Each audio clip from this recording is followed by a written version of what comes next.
So making braised ossobuco can take quite a bit of time. I mean, if you're going to do the typical braising process. Now, you can save a lot of time on that if you use a pressure cooker. So I have a pressure cooker. This is the bottom of the pressure cooker sitting right here. And I'm going to liberally salt and pepper the ossobucos, and I'm going to put some oil in the bottom of this hot pan. So the first thing I'm going to start with is to brown these, give them a nice sear on both sides, and you can hear them searing. And by the way, these are tied. I tied the ossobuco. Why did I do that? Because it's going to come out really tender. It's going to want to completely fall off the bone. I don't want to do that. I want to try and preserve the appearance of them as a piece. So I tied them with a string. And then when I get to taking them out at the end, they'll be reasonably held together. I can plate them, I can cut the string. All right, so I've got that in and that started. That's only going to take a little bit of time on the side, each side. Clean my hands real quick. And let's talk about what's going to come next. I have a cup of onion, rough chop, like big chop actually. And I mixed some red and some white in that. It's a cup of onion. I have a cup of carrot. I have a cup of celery, and I have a cup of fennel. All pretty big chop. And I've got, this is about a half a head of garlic. Now, I am ready here to flip these over and sear the other side.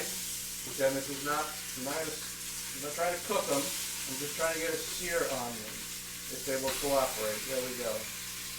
All right, so I've got those other items ready. And I also have some tomato paste. I have some wine, some tomato products. We'll get into the details of that later. Right now I've got this going, and I am just about ready to take them out of there. So let's do that. Again, just try to just sear them a little bit on each side, right? That's all I'm trying to do. And they come right out. Okay, now, next I'm going to hit it with a little more oil. And then I'm going to start dropping in all of this other stuff I told you about. So there goes the onions, there goes the carrots, there goes the celery, there goes the fennel, and I've created a layer on the bottom, right? I got a solid layer of stuff on the bottom. Throw in the garlic.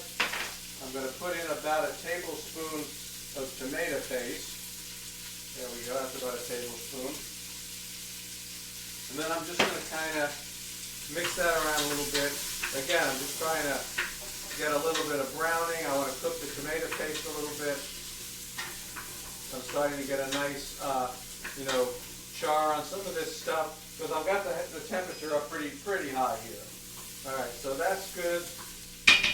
Now I got that done. All right, so I've tossed it. I've cooked them briefly. I'm going to start adding my liquid ingredients. So here is a half a cup of red wine. This is a full cup of, I just call it tomato product. This happens to be strained tomatoes. It can be chopped tomato. It can be, I don't know, just whatever you want to buy. Tomato puree, it doesn't really matter. Some of that in. And then I'm going to put in a cup of chicken stock. Okay? I am now going to put these back in, and I want them to be slightly submerged as they sit on top of this.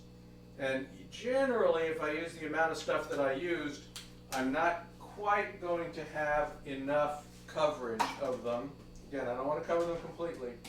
So I'm going to add braising medium. What's braising medium? When I braise something, I save the braising liquid that is not used for sauce later.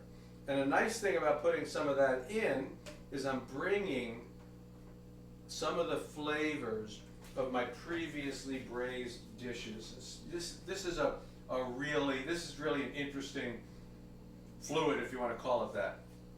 All right, now the last thing I have here is a bouquet garni of rosemary, thyme, and sage. Bouquet garni just means I wrapped it up in cheesecloth. Okay, throw that in there, And then I'm going to put the top of my pressure cooker on.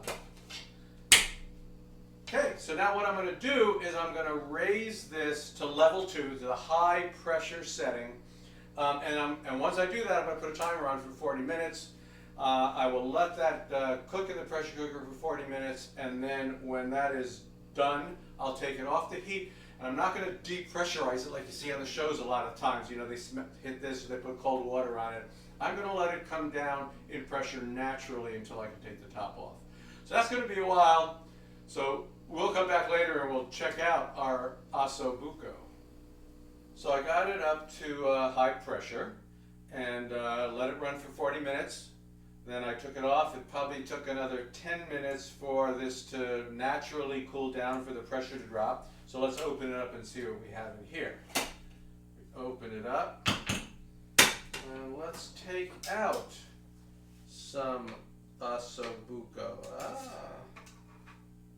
Well, folks, it's, what do you want to call it? Fall off the bone tender. Even with the string wrapped around it, it pretty much came apart. Anyway, it looks like it's wonderfully cooked. And so here you have it. Let me give that a quick taste. We'll just take a little piece off of here. Look at how tender that is. Flavor's good. Now let's get the other piece out. See if that one had any better luck sticking together. Not really.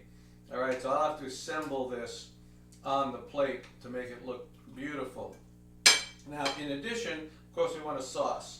So let me get out the Bouquet, take out this Bouquet garni, squeeze it to get the flavor out of it. We'll just put it over here for now and make the sauce. The sauce is really, it's the braising liquid reduced. So what I'll do here is first I'm gonna blend it up with a stick blender.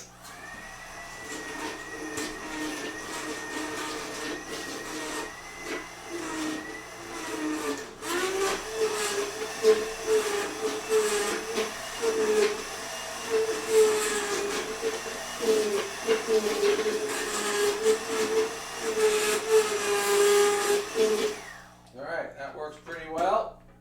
It's a little easier to do it that way than to try to put it in a blender.